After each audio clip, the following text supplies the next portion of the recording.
agenda will be acted on at one time. We're going to call the meeting to order. The time is 6:03 p.m. We have Rogelio Gonzalez, Monica Buentel, Marcos Garcia, myself, Judy Garcia Ramos, Debbie Garza, Wanda Garcia, and Jonathan Garcia. We do have a quorum. If we can please stand for the pledge. I pledge allegiance to the flag of the United States of America and to the republic for which it stands, one nation, under God, indivisible, with liberty and justice for all.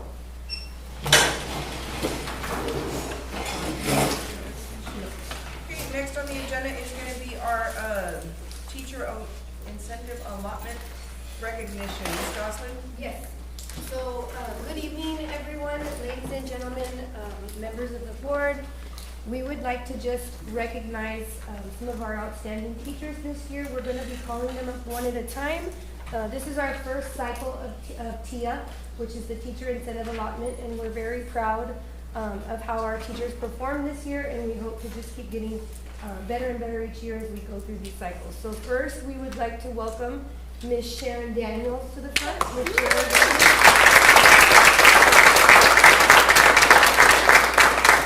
Ms. Sharon Daniels, we didn't do big checks. We did like a little designer thing here, so just FYI. But it does say that she's a recognized teacher. Ms. Daniels is a returning teacher to Ben Bolt. She's been with us before, but she also lives here, and she did a fantastic job, and we're super proud of her. So congratulations, Ms. Daniels.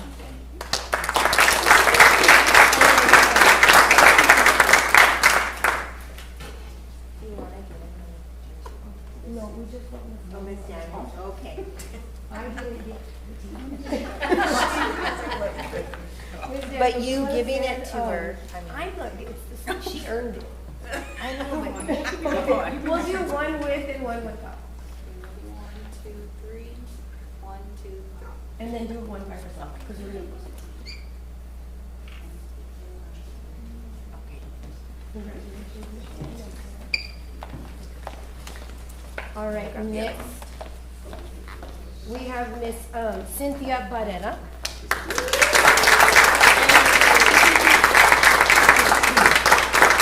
Miss Cynthia Barrera teaches 4th grade reading, and she is recognized this year as a master teacher. Miss Barrera has been with us for how many years? I just finished my 11th year. 11 years with the district, and she does a fantastic job. Congratulations to you.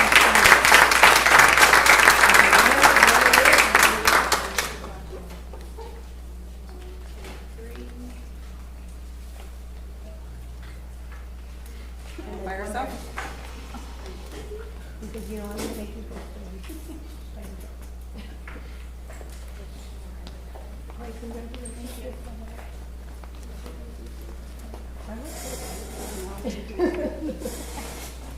All right, next we have Miss Sondra Mungia.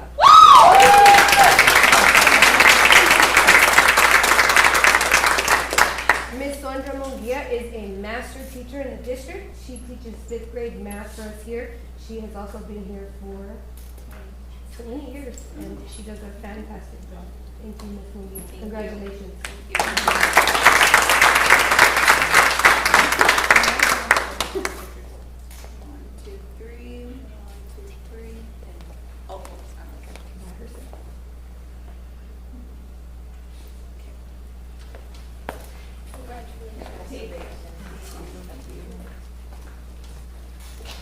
And then next up we have Miss Elda Ramos.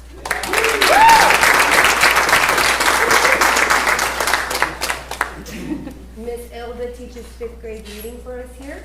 She's also been here with us for how many years, Miss Elda? 9 years, and she is a master teacher. So congratulations, Miss Elda.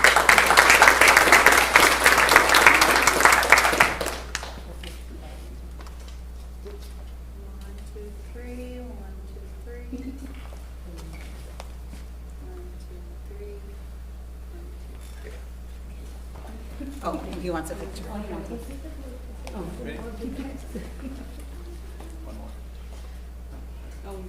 So we accommodated. Yeah.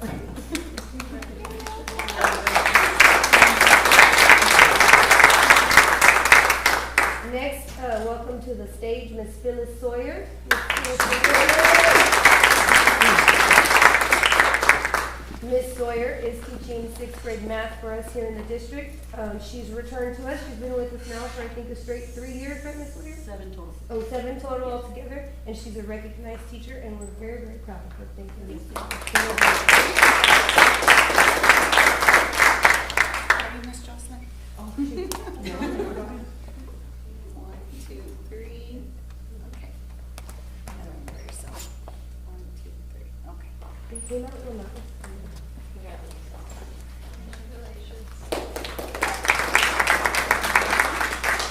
And then last but not least, Miss Melissa Rodriguez. Miss Rodriguez teaches 6th grade reading for us. She is a master reading teacher, and she does a fantastic job. And she's been with us how many years, Miss Rodriguez? 10 years total. 10 years total. And we thank her and congratulations.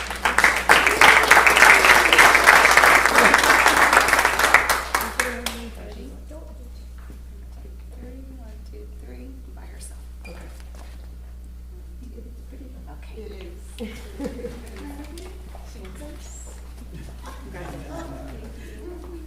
Yes. All right, so again, congratulations to all of our teachers and just an overall congratulations to our entire district and the teachers in the district. They did a fantastic job this year. And we're really hoping to shine. So great job, everybody, and thank you for that.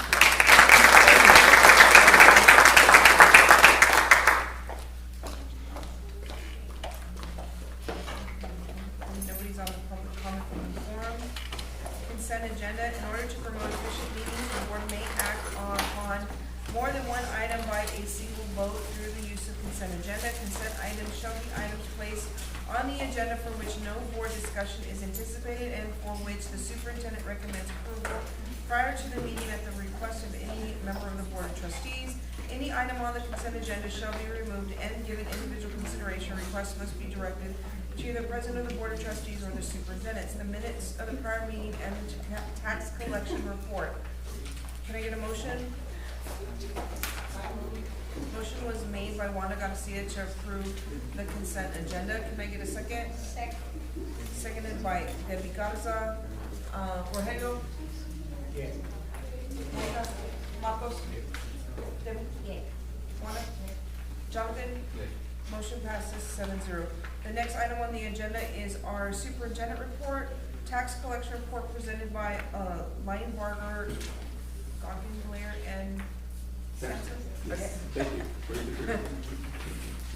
Pass these out.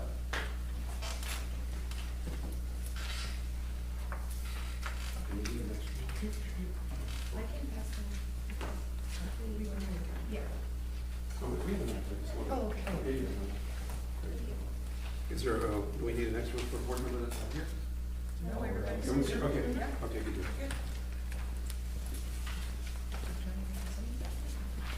Good evening, my name is Walter Cuevas. I'm the office manager for Linebarger, Goggins, and Sampson out of Corpus Christi.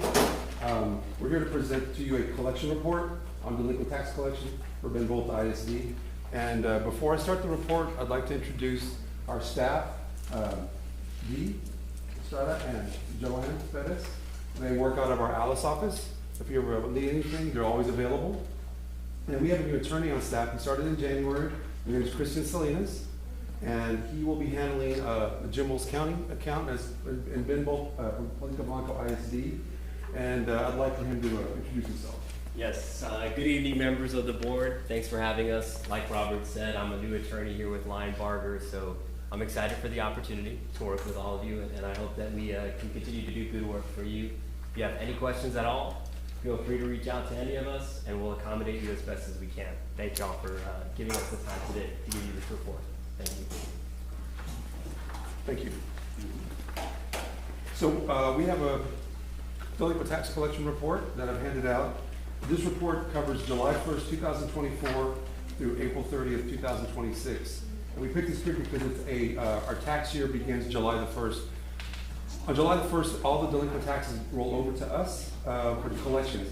So we get that from the Jim Wells County Appraisal District. In early July, we go through the data, we sort it, we start to work the accounts that have been turned over to us for collection, and that will start in about a month or so. We continue to pledge to follow through what has developed to a Sun collection program. This will include prosecuting the pending cases to conclusion, writing demand letters on a regular basis, and filing additional suits in those cases where our letters and requests for payment are ignored. We will also continue working closely with you to provide assistance and advice in all property tax matters, including changes in the law brought by the property tax code. So if you would like to go to the litigation summary page, I can go through that with you. Exhibit A, behind Exhibit A will give you we mail 8 times a year: July, August, September, November, February, March, April, and May. The mail letter is important, which just went out this month. The mail letter tells people that are delinquent right now that if you don't pay your taxes by June the 30th, on July the 1st, those taxes get turned over to us for collections and an automatic attorney fee attaches. So that letter did go out for both Palito, Blanco, ISD, and as all the other taxing units here in Jim Wells County. But the Exhibit A is to show you the different letters that we mail to delinquent taxpayers through the year. They're different letters that say different things, and also the different colors to try to get people's attention. And those people will come in and either hopefully get the account paid or work out a payment plan. Exhibit B are lawsuits filed. When lawsuits are needed, that's because people have not paid their delinquent taxes, and we continue to file lawsuits. And I'll get to that a little later. Also, we filed 5 tracts over 28,000, and those lawsuits are behind Exhibit B. Exhibit C, we filed 14 non-suits, 18 tracts over 27,000. A non-suit is when a property, we have sued a piece of property and a defendant, and they have paid it in full, all the taxes and court costs. There are some instances where you have a situation where a property owner has a homestead, and they're either over 65 or they're disabled. They're eligible for a tax deferral. And the tax deferral will protect them from any kind of foreclosure by the taxing units. If they qualify and they're then exempted from paying taxes for that particular time period, the tax still accrue, but they just don't have to pay them at that time. We cannot pursue foreclosure for the taxing unit. That's called a tax deferral. And some of these non-suits may fit that particular description. But most of the time, people have paid everything in full, all the taxes and court costs. Exhibit D are judgments taken. So judgments are taken on tax cases when we go to court, and we enter a judgment on that particular account. A next step would be, after that, would be a tax sale if the people don't pay. If they do pay or have a payment agreement, we will not take the next step, which is tax sale, and that's a little bit down the list a little bit, and I'll talk about that.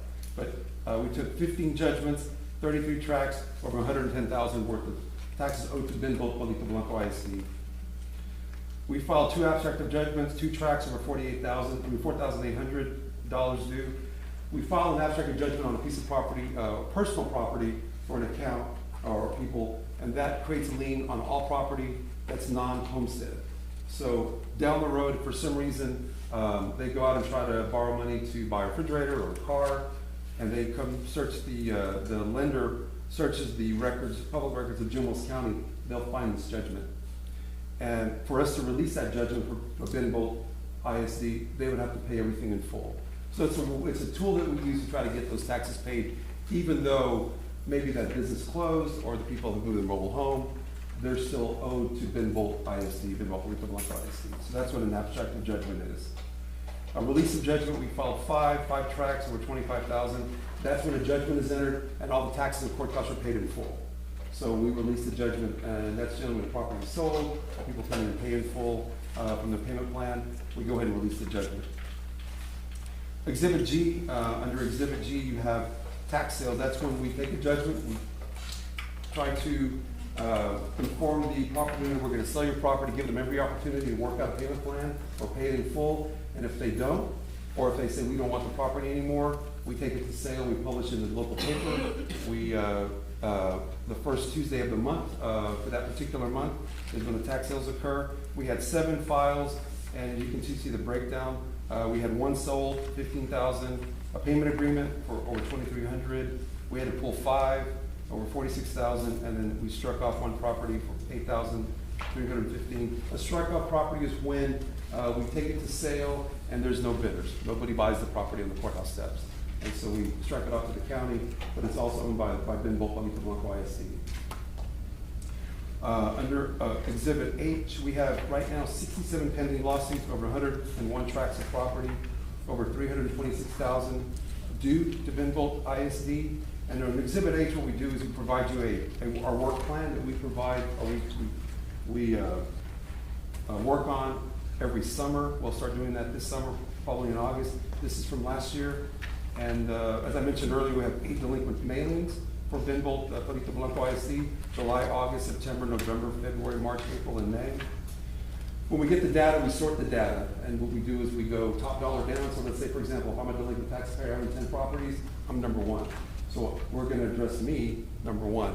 It's advantageous to the school to do it this way because we get the top taxpayer addressed, and we work our way down. And what we do is we work our way down to 80% of the we call it target roll or tax roll. So if a company owes, let's say $1 million to Benbolt, they're going to be at the top. We're going to address that number 1. We're going to try to get that collected as soon as possible, as opposed to doing maybe alpha or account number wise. We do it by amount owed. We actively pursue phone bank collections on taxpayers and personal visits. We do have a couple of gentlemen in our office that come out and visit accounts here in Jumbos County. We try to collect those through personal visits and phone calls. Number 4, we continue prosecution of existing suits until payment is received or court judgments are entered. So all these pending lawsuits, we're going to get them to conclusion in some way, either a judgment or get them non-suit or dismissed because they're paid. We initiate 3 tax foreclosure sales of 30 tracts of property. Our goal is not to sell property. Our goal is to try to collect the money owed to Benbolt ISD. But if we have to sell property, we will. We target 30 as quite a few, but that doesn't mean we're going to sell them. We're sending letters, foreclosure letters to people, telling them, the property's going to be sold, let's say, June the 1st, and try to get people in to pay. And these are on existing judgments. Work with taxpayers who are willing to pay part of their taxes on a regular basis. We handle the payment agreements in the office, is that correct? That's correct. So when people come visit the appraisal district for a payment plan, they direct them to our staff in our Alice office, and we work out a payment plan for that particular individual, that particular property owner. You get people from Benbolt coming over there? Yes. So we have people driving. So it's really advantageous to you having a local staff and local people here to work with people on the payment plans. Respond to taxpayer inquiries and full and complete answers, explanation, or research when indicated. That's a situation where people maybe haven't filed an exemption, maybe need help with working out or trying to get information on their property, a map, or maybe some background information from the appraisal district. We guide them to that office. We represent you, we don't represent the taxpayer, but we'll guide them to the right office. And if they need legal help, we'll direct them, say, maybe you need to go see a lawyer, that kind of thing. We try to help them in that respect. We can't advise them, but we can certainly guide them to the right office that get their answers, get their questions answered. Help identify errors in assessment or inaccurate information on the existing tax roll. That's a situation where we order title on every piece of property we're going to sell. If that property comes back, that title comes back and it's inaccurate or it's wrong, let's say the tax roll says 6 acres and the deed says 5, we got to figure out where the 1 acre came from. We'll go talk to the appraisal district and get them to figure out how did they get that extra acre? Did somebody give it to them? Why was it added? The deed says 5, but you're saying 6. They're getting taxed for 6.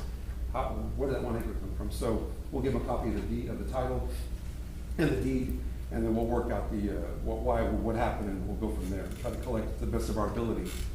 Help update existing tax records with information gleaned from our research, our return mail program, our contact with taxpayers, interchange of information with appraisal districts, your appraisal district, and of course, tax office. Provide tax consultation on all tax-related matters. That's for you if there's a situation that you need representation on delinquent tax matters or exemptions or anything like that. We have Mr. Salinas on staff. We have Paul Chapa is our managing partner, capital partner, who's also overseeing Mr. Salinas. And we can always provide you the legal advice that you might need in that situation. The last exhibit I is going to be the chart, the collection chart for this period of time. For it to be a complete year, it would be through the month of June, but we've already completed the month of April. And we're already surpassed that last period of time through June. So we're already up, and we'll continue adding to this particular number, 130,000. We feel we work hard for y'all. We're working really hard. We have a good collection program in place with phone calls, letters, lawsuits, tax sales, and visits. That's important. We'll work with any taxpayer that might come in, wants to work out a payment plan, and we're here to help you as well as the taxpayer to collect their delinquent taxes. Have them pay their delinquent taxes and collect your delinquent taxes. So, any questions on anything that we? So, we had a second bond that passed, and our bond counsel came a few meetings ago and said that our tax collection has gone down over the past 3 years, I think he said. I don't remember what it was 90%, down to 90% from 95%. So, do you know why we would go down 5% into the, and I know, the economy, things like that, Right. I understand that. I understand, the way that they've changed the tax laws probably has to do with that too. Is there any Right. other thing that would decrease it? Are they referring to the current collection program, current collections by the appraisal district? I believe so. Okay. Generally, what I can comment on is that you have generally it's 95 to 96% collection for every taxing unit. That's probably where everybody stands for the most part. Yeah. And then above that, 98%, 98 to 90, it's really great, Anything below that, below 95%, yeah, it is a little low based on what I know. I've been doing this for a long Right. time. So with all the different school districts in the area, going up to Victoria, over to Three Rivers, down to Sarita, and a part of Laredo. So that being said, a lot of factors. Here in Jimos County, I really can't think of anything right now why current collections would be down. That would be something probably the appraisal district would probably be better to answer. I don't really want to speak for them. Okay. But, there's different factors, like you said, the Yeah. economy. I don't know how the oil and gas industry is doing right now in Jimos Yeah. County. I know there's some accounts that we've been talking about that we need to collect on. Because if early turnover happens on personal property for Jimos County, that means instead of being July, it's April the 1st, so we're already addressing that right now. And I know I've talked to our team and this week, and there's a couple of accounts I know that we're gonna collect on delinquent tax collection. But again, that's delinquent collection, not current collections. I truly believe I'm not trying to put this off on them, Right. but they would be better at answering that question than us. I don't wanna, because we're not really involved in that. Yeah. Come July 1st, whatever that's due will be turned over to us. And we'll start the mailing program late July. And then we'll get those letters out. If there's anything that we can do on the delinquent tax side, maybe add an additional mailing. We don't mail in December, we could do that in December, We don't mail in October because the current bill goes out in October, so we kind of leave that alone. But December, we don't have a mailing. So we could do a delinquent mailing for y'all in December and try to get some more letters out, maybe get some people in December. And there's other specialized mailings that we can do on the delinquent side to try to get collections up on that side. Right now it's really good. The numbers are really good. But as far as current collections, yeah, I'm sorry, I would defer to the appraisal district, Carlos and his staff. I think it was a combination of both, Julie. Delinquent is high, and we're not collecting it. And so it's affecting our bond, our next bond that we're trying to combine. The delinquent tax collection, the delinquent amount that's out there. Okay. Well, we can certainly look at it, and we can report back to you, not a problem. In the future, it's something that we're more than happy to come back, maybe this summer, later this summer. We get the mailings out. If we were gonna come back, we'd come back like maybe in August, because we would get the data, we would be able to sort it and look at it and give you a better idea of what's delinquent, as far as real, personal, mineral, mobile homes, that kind of thing. We can break it down that way. And then give you maybe again a better idea of what's in deferral over here in Ben Bolt. A person that's still got a homestead and they're delinquent, but they have a tax deferral. Because technically, we can't go after that. We can't pursue collections that we have to hold back. And our mailings, we refrain from sending a letter on those accounts because of the tax deferral.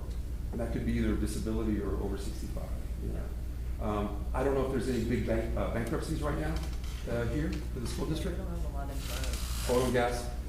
Yeah. we don't have a lot of companies in the area. Mineral interest, perhaps? I'm sorry? Mineral interest, maybe? Maybe. We can look at it. We can certainly look at it and analyze it and come back. But we would need some time, you know, get the new data in July, get that, and then we could start to analyze it and look at it and give you a better picture of what is delinquent for the school district. And then we more glad to do that, and then you have a better idea of how old it is, what it is, that kind of thing, you know. And then we'll be, and in the meantime, we will be addressing it. We'll be collecting those accounts that are delinquent, that get turned over to us in July. Could you look back on exhibit B? B? What is, B? D, D, okay. for a filing date of 2005, Uh-huh. 2005, and then how many years do you wait? So a filing date is we filed that lawsuit in 2005. Okay. And so we are working the cases as we move along, right? Could be a lot of different reasons. It could be maybe they filed bankruptcy, we have to hold back. Maybe depending on the property, if it's real estate, maybe we have a problem with the as I mentioned earlier, the title. We have to work that out. Maybe there's errors that we have to notice. And you're right, I agree with you, 2000, that's a long time ago. But generally, notifying all the errors, our job is to locate and notice the errors of the lawsuit. And sometimes that does take time. That's rather a long time, I agree with you. And we're trying to, now that we have Christian on board, we're in the process of addressing all those things that we didn't, because we were an attorney short for some time. But now we're not. So we're getting to that point where we're starting to move fast. And on the last column where it has two numbers, is the bottom number what they actually owe? The first number is with the petition we filed, and then the second one would have been the number at the time of the judgment. So the total of what they owe would be the bottom number? Yes, that's correct. There's 110,000, that's a lot of money. That's the page that you said was. Oh, here we go. No.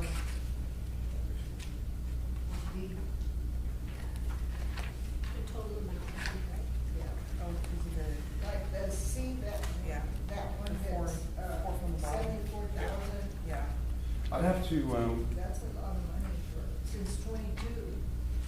correct, and I'm not sure, I'm not familiar, we can pull the file and look at it. I'm not sure if that's real estate or business. Asking. Oh, no, and I agree with you. It's a lot of money. And it should We be gotta figure out what And that row that says number and depths, is that the number of defendants? defendants, correct. The defendants? That's correct, that's So correct. You have or the- people that you're trying to reach or whatever. Correct, so, I'm sorry, I didn't do a very good job of this. The suit number is gonna be on the far left, that's the suit number, the case number. Then you have the style of the case, not all the defendants, but the style. And then you have the status of judgment, we took a judgment, the filing date, of when we actually filed that lawsuit. And then defendants, how many are in that particular file. So if we have one or four or two. And then, of course, the petition amount, we filed it, and then, of course, the judgment amount when we ended up taking the judgment.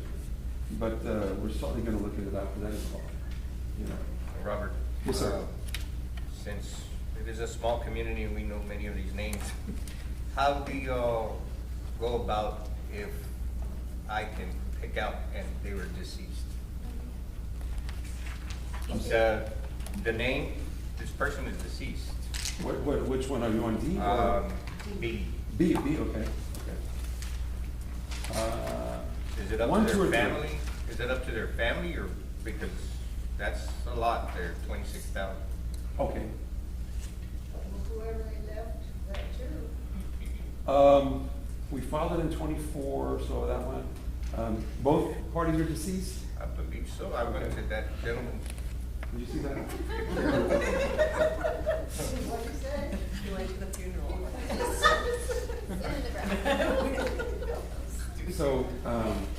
unfortunately here, let me just say this, we're gonna look into that one. We're gonna find out what we're doing, where we're going with that one. Because there is heirs still alive. Why don't y'all dissect it more and come back in August, September and break it down for us? Sure, no problem. And then let us know, you know, just like every other school district where every penny counts. Of course. And so, like you said, I know he said that our tax collection has gone down over the past 3 years. And I understand economy and all of that, but, come back and let's see what we can do to try to get Of course. whatever we can. Not a problem, yeah. I will certainly get with the appraisal district and find out the numbers. Can I ask you a question? So this was it his analysis of the? Our bond counsel. Your bond counsel, okay. And if you get with her, she can give you that Yeah, his sure, info, sure. and he can see where he got those numbers from, but, like you said, we were, it was 4 million? We passed the bond for 8 million. 8 million, and now we're only gonna get 7, correct? And so there's, because of, and a lot of it, he explained to us was because the tax collection is lower than it usually yeah, is. last It's one of the year. things, right. So we were just wondering, like, Of course, is there no, anything that's that your we job. can No, I do to, completely Right. understand. And our job is to make sure that we give you that information yeah, to make, so you find out what's going on with, Right. collections, yes. So- Not a problem. But just give us some time to get the data and then Yeah. we'll put it together, we'll make contact with definitely. y'all and we'll come back. Not a problem. Yeah, appreciate you, sir. Thank you. Thanks for letting us come over and report. Did anybody else have any questions? Yeah, for him? anything? Sorry, just kind of, okay, appreciate you, sir. Thank you. Thank you. Thank you. Thank Thank you. y'all. Thank you. Thank y'all.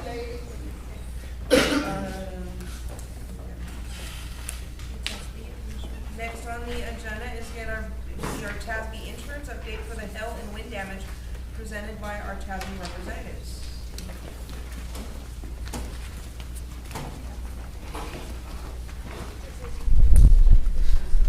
The hail, Jim. Hello, how are y'all? Thanks for inviting us to come, be able to explain kind of, my goal. I'm Kim Shelley. I'm the property adjuster that's working with you, to help determine, the damages that you have from this event. This is Robert Pena. He is our property manager. So we are a small group, but we all work together to service our members. So again, thank you for letting us come. And share. What I want to do is kind of tell you where we started, where it's gone, where we are now, and what the next steps are. We started out with the independent adjusting firm that came out and took a look at every single building that the district owned as soon as the claim was filed. That independent adjuster reported back to us. We in turn, he gave us the known damages and started working on an estimate for what was visible, but we also retained an engineer to come out and take a look at multiple buildings, metal, this one, elementary, all of those, and then she provided us the engineer report. We in turn, because she didn't really quantify, the hail damage, mainly on this one, on this roof here, to get a consultant to determine, and I met out with the consultant, I've been on those roofs a couple of times as well, and it was determined that this roof needed full replacement, and later, and most recently, when water started pouring in your gym, so we are adding that. We have added that too. We've got the adjuster estimate, and Mark sent us the gym floor. That is part of your coverage as well, because we know that the gym floor is buckling as well. So it's not included on this summary that you've been provided, but I'll add it in. One thing to remember is everything that we know now, I believe, as far as we know, unless you guys have questions or you have concerns, that we do have a full scope of what is damaged, what needs to be repaired, what needs to be replaced. If there's additional inspections that go on and there's, other concerns that are raised, we need to do additional inspections, that's fine. What's on this summary, so I provided the independent adjuster's estimate. What we do with that estimate is we pick it apart and we put it in this summary to kind of shorten it for you, so you're not having to thumb through a 50-page adjuster estimate. It is still, you have it. We also sent out an HVAC company to take a look at the HVAC, to determine the extent of damages on your HVAC units, whether or not they can be repaired, or if they require replacement. So on your notes on the summary, it tells you, repairs, replaced. Everything in here, keep in mind, is just an estimate. These are not final numbers. These are not final dollars. These are estimated costs to give you an idea of what it may cost. It gives us an idea of what we might be paying, and it pulls in the per building deductible. So under the weather deductibles, it's a per building deductible. The deductible is determined, it is, I don't remember if you guys are 1% or 2%. I think you're 2% of the appraised value of the building. So it's not 2% of the amount of the claim, it's 2% of the appraised value. So when you look, so what we do on this summary is I've comprised and put together the estimated costs from either HVACI, HVAC Investigators is the name, and they give us projected costs. Again, it's an estimate. And put these here, and on the gray columns, and these numbers are so little, it combines here your totals per building. The applied deductible is listed here. So for like this building in particular, your applied deductible is $139,000 and some change. So that's when we're putting this all together. And some of these you'll see below, some of the buildings are below deductible, some of them are above the deductible. So some of the buildings you are eligible for payments on, and some are just going to be below deductible. Now bids come in and cause those costs that are below deductible to get above the deductible, then changes are made to this all the way through the process, all the way until we make a final payment on it. So really, like I said, we're done, I think, with the investigation. I believe that we have a full scope, and what you're seeing on here is what we believe the full scope to be. I know that we discussed with, back in April with Ms. Jocelyn and her staff. I am still waiting on the last engineer report, the one that came up and took a look at the single ply roof, and I have a verbal report from him. I don't have the written report yet. As soon as I get that written report, I'll be sending that to you. I went off the verbal because I want to keep you guys moving and don't want to have to wait around.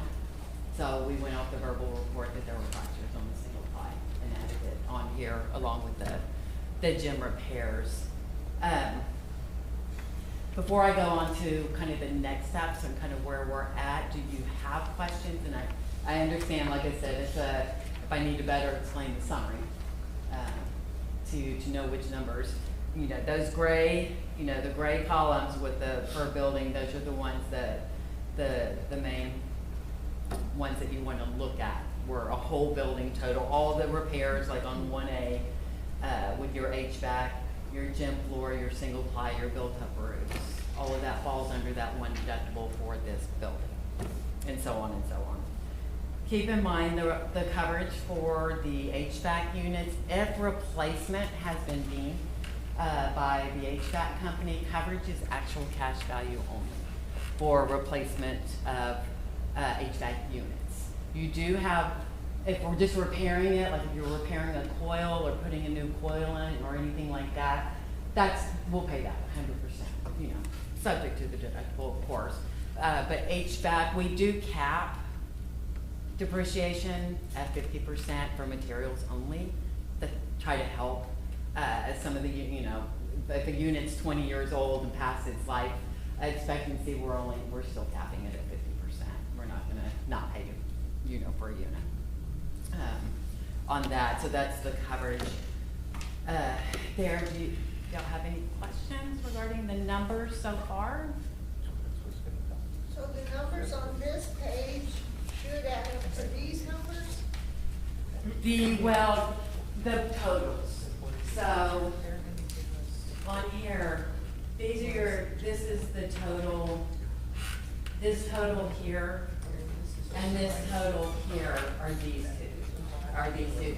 So those are just kind of a cumulative, did y'all need help understanding what the? This is the, what we were, the 600 feet around, right, is what we're. Based on Plus the gym board. based on estimated Right. costs, yes, those are not final costs, those are based off what the independent adjuster, has come up with, right now. Is that the only questions on the numbers? We can go into the next steps and where we're at, now.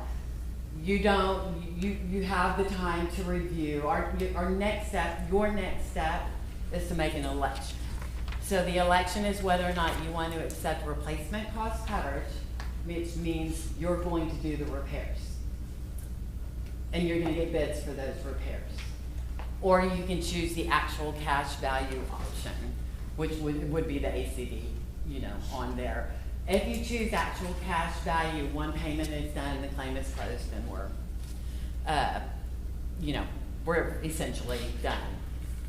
What you can do, and you have 90 days to make that election. Right now, I think I have it, you guys have till August 23rd to kind of review everything. You don't have to accept replacement costs for everything in ACD or ACV. You can pick and choose. If you're going to repair, I would assume you're going to do some of the repairs, you're gonna want to elect replacement costs. And then we can work through the other, maybe some of those smaller buildings that you maybe only want to just take the actual cash value. That's your option. But you do need to pick one or the other. So be cautious. If you choose actual cash value, it's irrevocable. I issue that actual cash value payment and that's it. And then if you don't do the repairs, I can't cover it later on claims from here. But if you want to do some of them, I highly suggest you just choose replacement costs and the email I need it in writing. And I'm going to be reminding you, the whole time. We're not going to let August 23rd go by, because once that goes by, then I can only pay you the actual cash value. So whatever decision that we make, it's just an email from the superintendent. Yes. To yourself. Yes. Right? Yeah. And whichever decision we make, the sooner we can start the repairs. Yes. We don't want to. You can start the repairs whenever you want. But okay. You can. So once you make an election, you have 365 days to get the repairs done. We can extend that as long as the district is moving, because it takes time to get bids, we understand. Procurement's not just have bids the next week, we understand that. So if we need to, as long as you're moving forward with getting the repairs done, we can extend 180 days past the 365. But you have to show that you're moving forward with that. So we have estimated costs, that's where we are. Next step is for you guys to, make decisions, decide if you want the replacement cost. If you're making any repairs, choose replacement costs. That's my recommendation. I can't tell you what to do, on that. That's my recommendation. And again, you can do replacement costs on some and actual cash value on others. If you do choose the replacement cost, and start the procurement process, let me know. If you guys need assistance with that, there is coverage for the district to hire a consultant or architect to kind of take it off your hands and build the specs. For, let's say, for instance, this is the roof you're going to do. Have them build specs so all the contractors are bidding the same thing. We owe for like, kind, and quality, so basically we owe you for what you have up there. If you choose to upgrade, that'll be out of the district cost, but that's what we'll work with either the consultant or the architect with, is how to break apart the bids. So we can see what we owe, you guys can take a look and see if you want to make changes. So I do encourage that's it's reimbursable. So as far as your consultant and architect, as long as is not somebody that is a contract with a contingency fee, meaning that they take part of the insurance proceeds. Our coverage will pay over. If they're giving you a percentage, say $1 million to, replace this roof, they draw out the specs, they go through procurement, and then they charge 5-6% on top of that. That's what we'll cover. What we cannot cover is if they want contingency fees or the money that we're giving to you, this district. Does that make sense? So that coverage is there. A lot of districts take advantage of it because it does. When you're getting the bids, it's, you're getting apples to apples. We know that, we're getting apples to apples. So just for your consideration, coverage is there for that. So we have the estimated cost. Election is where we're at now. Once you decide if you're going to do replacements, we're going to start the procurement process and we're going to move to that next step. If you hire the consultant or the architect, we just ask that we work with them. So we make sure everybody's on the same page. And I'm going to feed you guys information as soon as I get it and have it. The deductible is that in parentheses, 257,000? That's total for all the buildings. Okay. So if you take the deductible for every single building. That's all that's coming, that's asked from us, correct? I'm sorry? That's all that's asked from us, Yes. correct, right? Yeah, All right. for yes, if we get To get the ball moving. Yeah, so yeah, if we're replacing with like, kind, and quality, that's basically all it is from you. Any upgrades would be the district's responsibility. I found that number, all right. Yeah, I know, it's so mean. I go cross-eyed putting these together. Any questions? We appreciate you, thank you. Oh, thank you. Oh.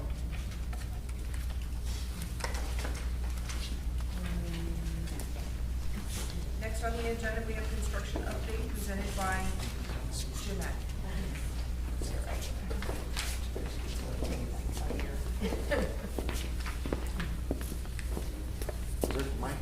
No, we're good today. You can hear us.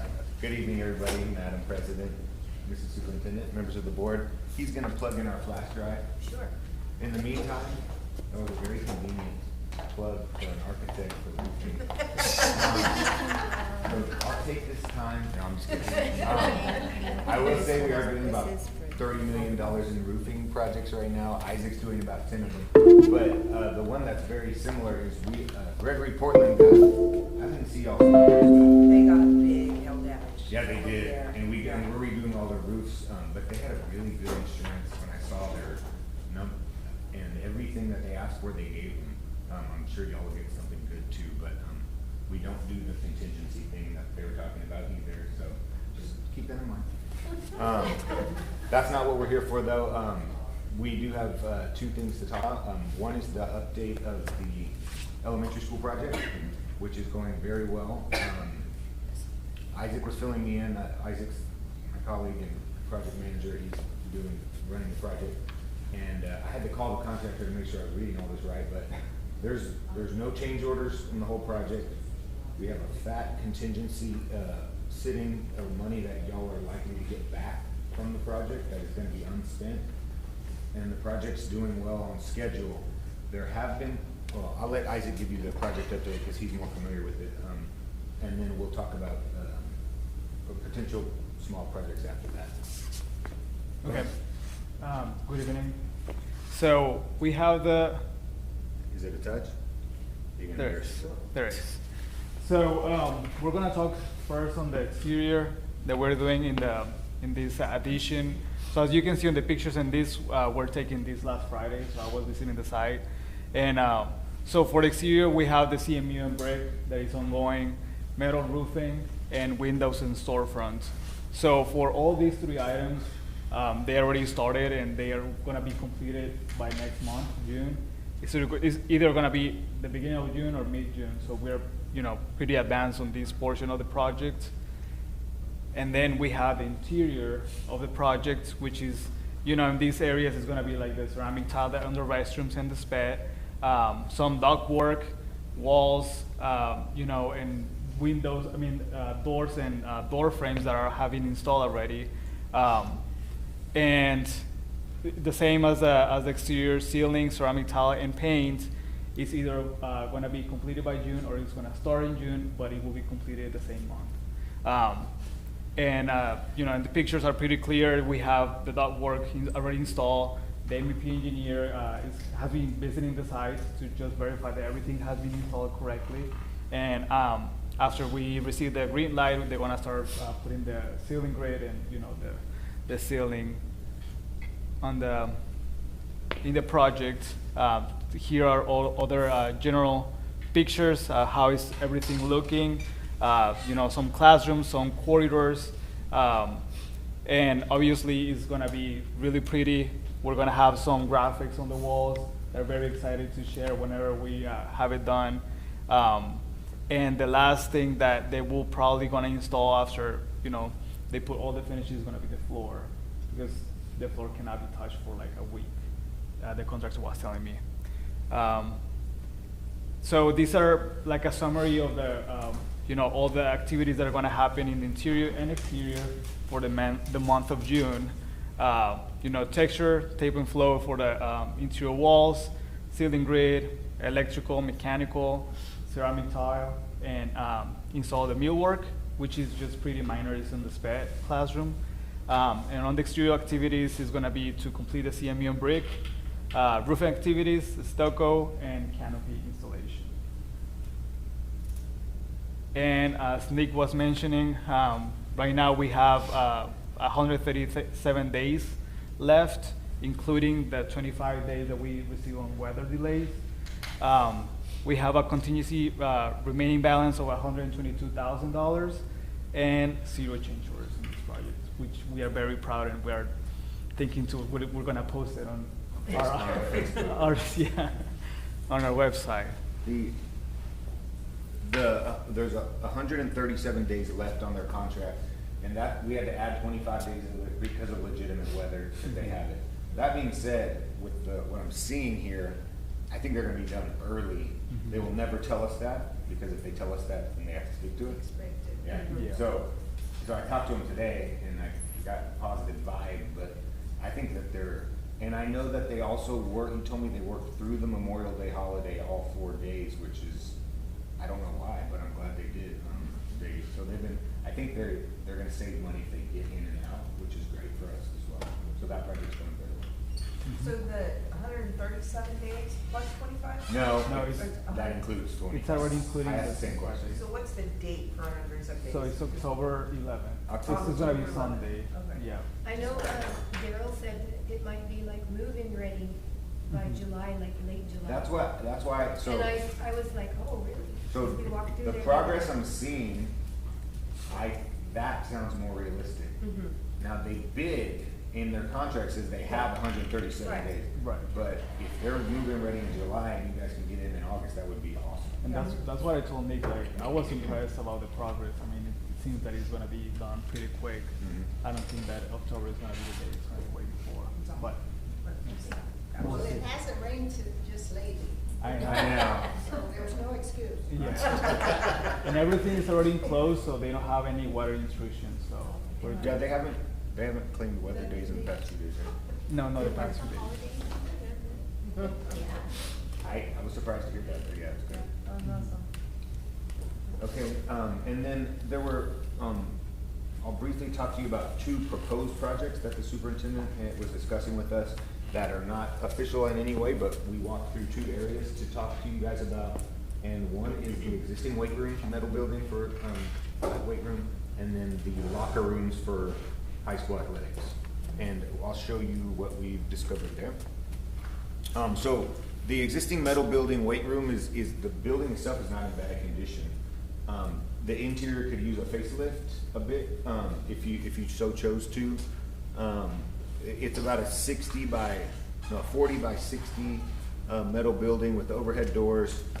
Pretty standard for a weight room for this size school. Like I say, it's a pre-engineered metal building. They have your. I know she'd like that. I always catch, everyone's trying to get out of the picture and I see. you know, you have some of your homemade shelving and stuff, and you know, some of the roof ceiling's not there. It doesn't affect your weight room at all, but there's some improvements that could be made. What I did notice is the other one, there's a storage room next to this that was going to be a restroom because they started laying the tile and then they stopped. I don't know why, but it certainly is a storage. Maybe that's the laundry in there. I can't It's like remember. a side door, like little, next to the big storage room. Yeah, on the right hand side. Even in the plans, it shows as a restroom, but it's not. There may be a laundry in there or something. I can't I don't remember. know. But anyway, so what we discussed with the superintendent on site and what we're envisioning is what you could do without building a new building or anything, is just do some interior improvements, is like put down some of this adhered rubber gym flooring, which is, you know, great for sound, dropping weights, all that business. They do have a turf area in there which we could replace with some nice turf strip.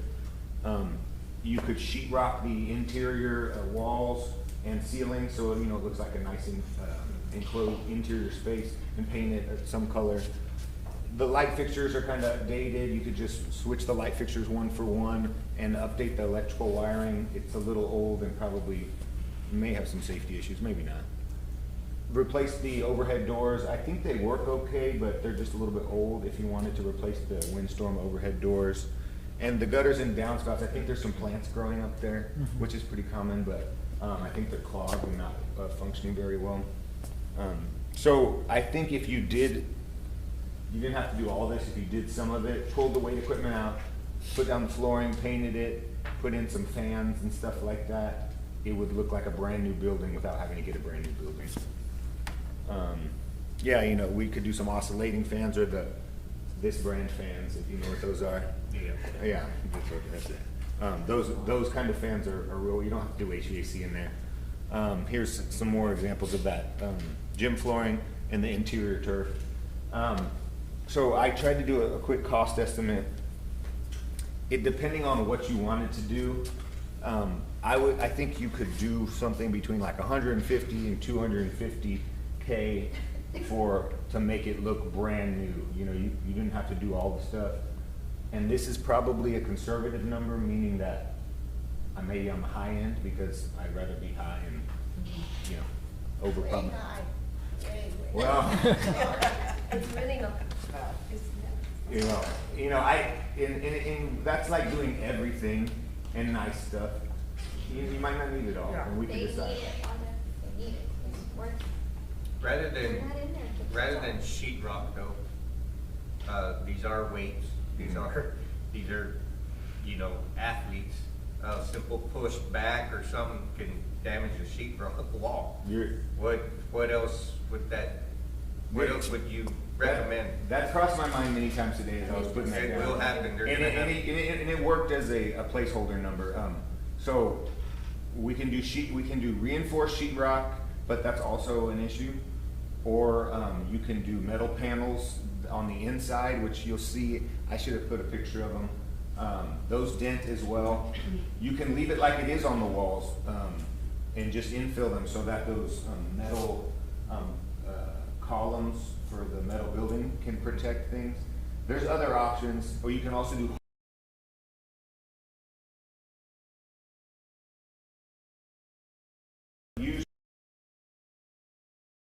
if it gets a hard, heavy weight, you're gonna have some trouble unless you do CMU, but you don't want to pay for that. So there's options. You're right. Just plain sheetrock is probably not the best option. Yeah. But it's a placeholder for No, now. I mean, it looks pretty and all, but once you Yeah. Yeah. put Yeah. weight on it. You're There right. is also high impact. The high impact sheetrock, yeah, that reinforced sheetrock. Right. We can. What do we usually? Coach, This is one- it in it now? Well, I don't know why we'd be throwing weights into the wall. And I wanted to say that, you know, most No, I'm gyms not- have I'm not mirrors. I would rather put, my vision would be to have leaderboards up there and things Yes. like that, to put things on the wall, not just plain. I think the way that we set up the equipment in the gym, it's not It's not a. it's not gonna do that, but of course there could be a random, but that could be an easy fix if Sure. it's just a. Yeah, I mean, a think, wall. think a lot of gyms have mirrors all the way out, but do they get broken sometimes? We don't Oh, want yeah. mirrors. But anyway, there's options to, it's a good valid point. But when I walked in and saw the bones of it, it's like a prime candidate to just lift, you know, you don't have to demo a bunch of stuff, you can just put new stuff on there. It's pretty No, renovate. Renovation. So we're doing, we were gonna do one for Agua Dulce. And we ended up taking that out and doing some locker rooms, but it was a couple $1 million to build a brand new building for something just a little bit bigger than this.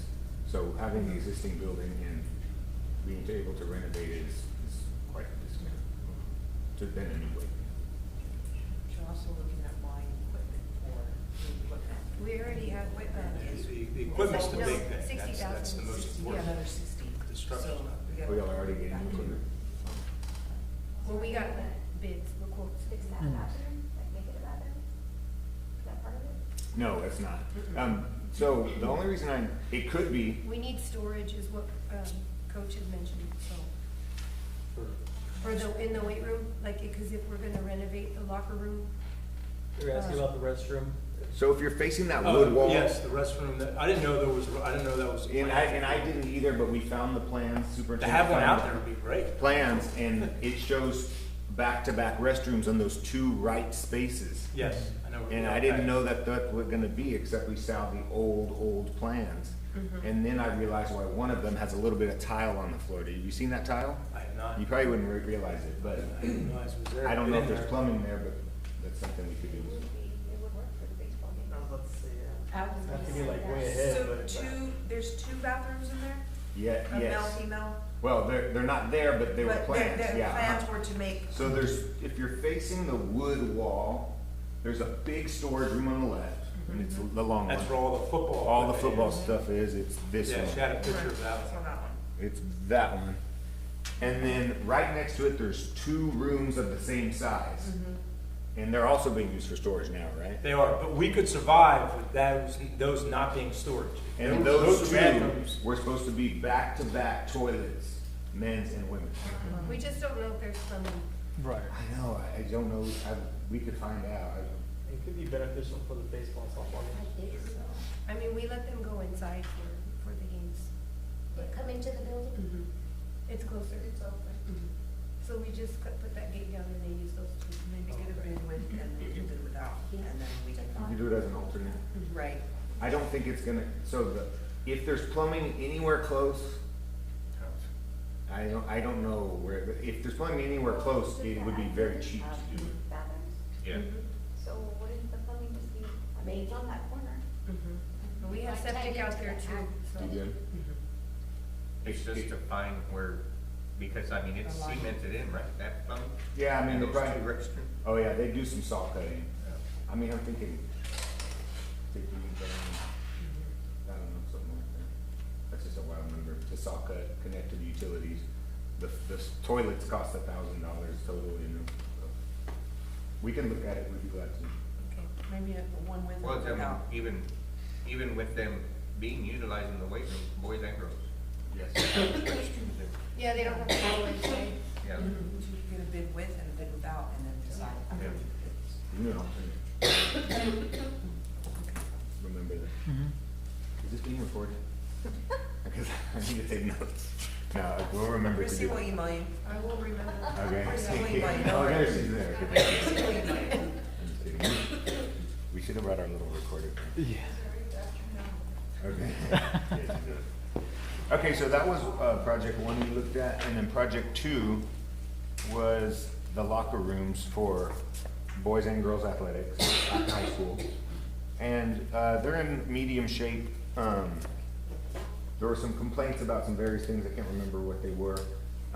So right now you have so the boys pod side and the girls pod side are pretty much the same size, with a locker room on two locker rooms with the office in the middle. Yes. One for boys, one for girls.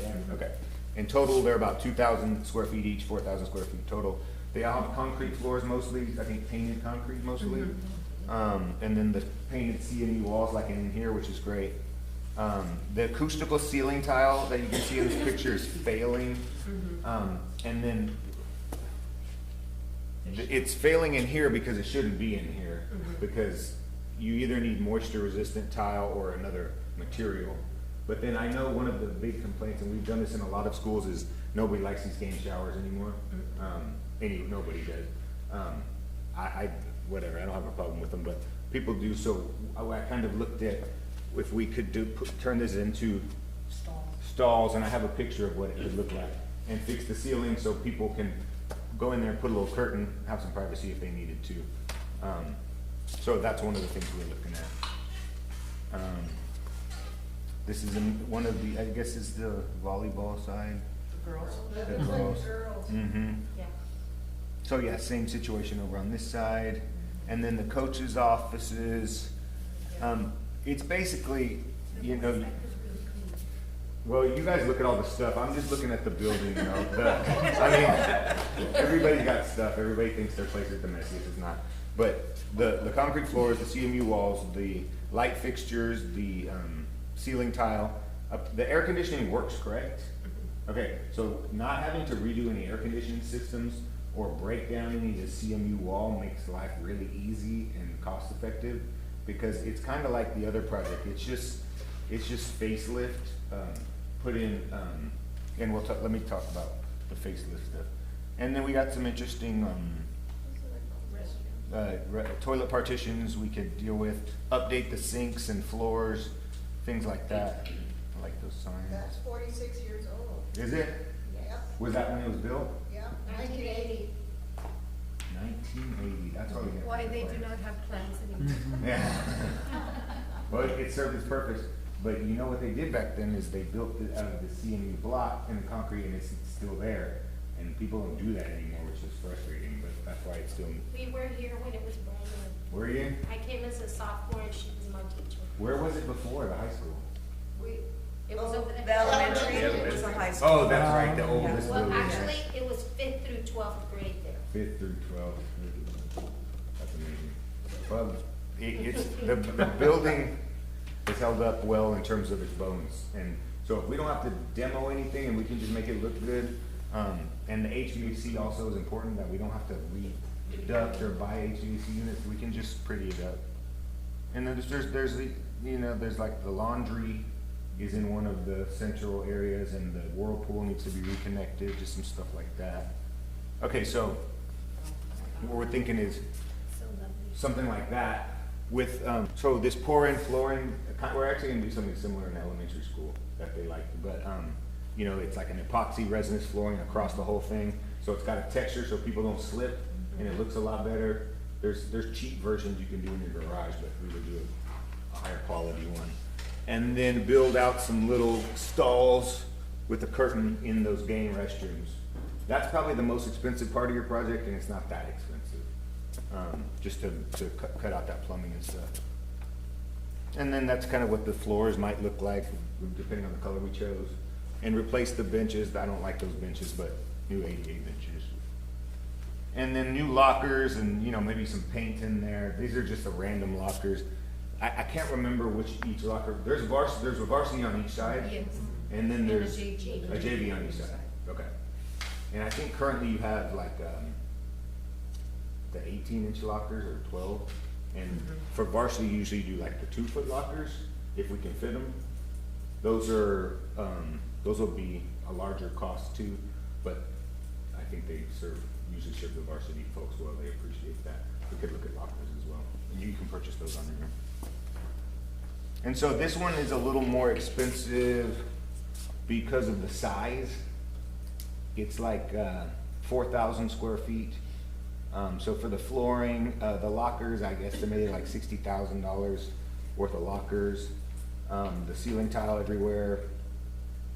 And then the showers to break out that plumbing and put in new, you know, make it into a whole new plumbing system in there is a little bit, but you know, I don't know, 350 to 500-ish, could be less, could be more, depending on what we chose to do, but not too bad to, like both facilities are just like, apply new finishes, make it look like a brand new building on the inside is what I would describe it as.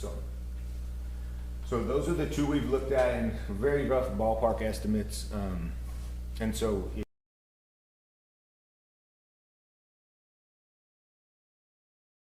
and And superintendent, you can let us know what y'all are thinking, if we wanna move forward with it, or one or two. And I will say, because of the size of these projects, relatively small, big in dollars for a school district, I understand, but relatively small and relatively similar in scope, paint, ceilings, flooring, packaging them together as one project will probably save you money. Because you're not gonna have to hire one contractor with overhead, general conditions, all this business, he's marking up everything 15% to do this one project. You have another contractor doing it again. Instead, you would have one contractor pay overhead once, pay on-site supervision once, and it might not be $1 million you're saving, but it could be, $100,000 you're saving or something like that, if you do one. I'm making that number up, but one contractor, you get it. What's the estimated timeframe if we started on a certain day for something like this? Did not come prepared for that. No, I thought about everything. I'll run through it in my head. If we got told to do the drawings today, 3 months or less, depending on the engineering. If we don't have to do the underground plumbing, maybe less than that. So what is it, May, June, July, August? Maybe we could get it done before, and don't hit me if I'm promising, but maybe for like when the school, Christmas break, move in January, something like that, 6 months or something. There's no structural work, there's no foundations, there's no roof. So I think the only thing that would cause it to go longer than maybe 6 months of construction would be if there's some lead time items, like you can't find the flooring for, I don't think that's gonna happen. Yeah. So 6 months from the time that we say you got it, go. Roughly. 6 to 8. Let's give it 2 8. more. Because we do have to do the drawings. We have to do the drawings first. And then 6 months of construction. My thing is to have as not, we don't want to interrupt, That's a good point. the gym is used for everything. Volleyball season, basketball season, after basketball season, then but that's where my mind is going. That's a good point. But you do have the other gym. But Well, to hold your gym, you're gonna hold your weight equipment there, so?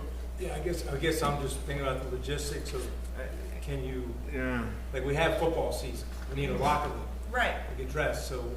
Yeah. Do we shut down one locker room and just use the other and share it? Okay, so I'm gonna be honest. I should have come with a phasing plan based around football season and all of that, and I can come up with that. Well, see, and I would think you start after basketball, Yeah. because During then the there's spring not sport. really, Or Christmas break outside. yeah.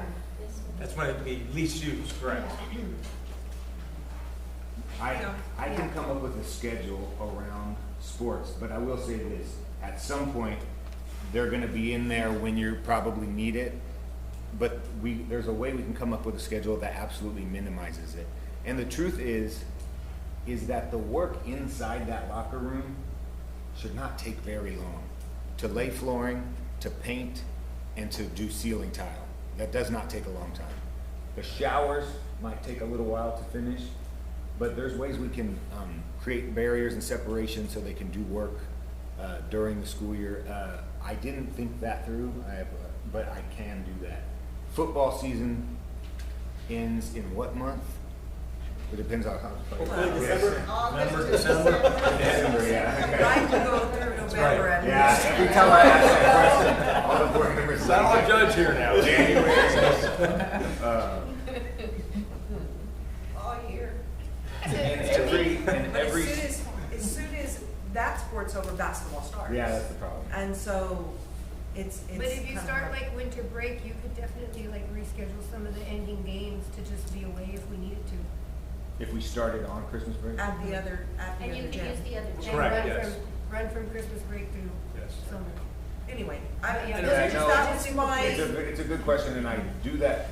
I just did that the other day for our Dulce because we're planning around their sports, and I should have done that, but I didn't get that far. But I'll look at that. And we can and also when we work with a general contractor who's worked in schools before, which we always want to do in a case like this, we explain to them the working hours and or either they working certain hours, or they only have 2 weeks in here and then they gotta get out, or, you know, we'll phase the construction and sequence it around the use of your facilities. Something we gotta work out. Yeah, okay, that was mine. Yeah. Were the locker rooms and the weight room, was that what you were saying was saving money, or both locker rooms? No, I'm saying all of it together. The weight room, okay, so the weight room would happen at the same time? Yes, Ideally. no, same contract. Same Now, if you contract. needed one to go, that's how we would sequence and coordinate. So like, while football season's going on, maybe they knock out the whole weight room. Even though I know you need the weight room, but they knock out the whole weight room. And then once football's out, maybe they get in and work for 4 weeks nonstop in the locker rooms. They used to have the weight room in this corner as you're going, the room on the right before you go to the gym. The And teacher you lounge. moved, the teacher, you can move the teacher's Oh, lounge. really? You Okay. can make FCCLA the teacher lounge. You can move the weight. We can move, yes weights ma'am, we can move, because in we're there, gonna in put, that I would room. imagine, new weights, so we could take that old Right. stuff out and put it in Remember they used to have. one of the portables. These two, you know, Yeah, the I bleachers mean, are there's- in the gym, that Right, space to right the where right you're of the parking bleachers, all the we used to vans. have the Those weights there are also. just logistical When that things. gym That was is being where, built, Yeah. that's it where was the weight outside. room, It and was that space right outside. there. It was outside, sir. It was over there where Under the, The cage. Where the band, where the van is parked and everything. That was the weight So room. what I was telling them, whenever the weight room was being built, that empty space where the band sat the other day for the graduation, they used to have the weights right there. Oh, yeah. Just, They put just, mat- Yeah. just open in there in the gym. Yeah. yep. Anyway, okay. Yeah, but it's something to figure out. But that's all we have for you guys. Do you want to mention if we can do it as a change order or not? No, let's talk later about that. Okay, well, he brought it up. Most people aren't gonna wanna hear this, but, there is a way, if we wanted to save time, that your current elementary school project, you have a contractor on board, and we have no change orders. And I have no allegiance to this contractor, I don't care what we do or how we do it. But if we wanted to do things rapidly and save money, we could get them to price our drawings. And if we liked the price and it seemed within our budget, we could add it to their scope before they left your district as a change order. And then we don't have to spend all that time bidding, we don't have to spend all that time, signing contracts, going through lawyers and all that. It's kind of a non-traditional way to do things, and some people don't like it because they don't like the word change order. But I don't know that we're in that big of a hurry, but you're legally allowed to add up to 25% of your contract as a change order. It's just an option. I don't care if we do that at all. I'd be just as willing to go ahead and bid it out. But if for some reason we decided, if we get them going in a month or two, it's gonna save the world, it's something you can do. Sorry to muddy the waters, but just something to think about. Well, the question then would be to ask, how would they work within our season? Well, that Because and that would be. By the time you know it, football's here, Yeah. they're gonna be in their business. Yeah, it would only work if, Do the weight room project. Yeah. That. yeah, No, well, it's on the agenda to move forward. yes, and so those are options, and we would definitely have to meet with them and say, can you do this in this amount of time? And for this amount of money, since we're not gonna bid it, I would have to get a proposal and make sure it's. September, the latest. It's not even bond money in time to start it. I think a December timeline is probably best. To begin construction. Start in December. That actually is good for us. I mean, It doesn't disrupt as much as. I think it gets set afterwards, so we try to get the bond for the night. Or no. Any other questions? Thank you. Okay, thank you all. Thank Have a you. good Yes, evening. thank you, guys. Thank you. We'll be in touch with you, Yes. Superintendent. Okay, thank you. Thank you. Thank you. Passing down. Next is Okay, next on the agenda, we have the policy, manual update, 127 First Street, legal policies and local policies. Ms. Johnson? Yes, so you do have an abbreviated, one-page cliff notes there for you. You do have the full packet, the full item in your packet for reference. This is just highlighting, basic House Bill 8 and other legislative updates from the '89 Texas legislation. So the key points there that they're updating, and these are TASB updates. Excuse me. are the personal policy recognition, the student and parent-related changes, policies regarding district attention, their limiting materials policy, student cell phone, electronics, inventory capitalization thresholds, and policy cleanup and deletions. These are just the basic renewals for the year to be aligned with the new laws. If you guys have any questions, let me know, but they're just the general upgrades. Okay, next on the agenda is information items and reports, curriculum report, special education report, athletic report, finance report, operations and maintenance report, transportation report, and cafeteria report.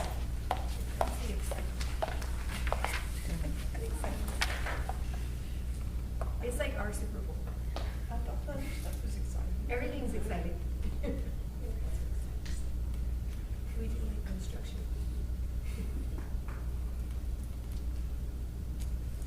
Someone's on in here.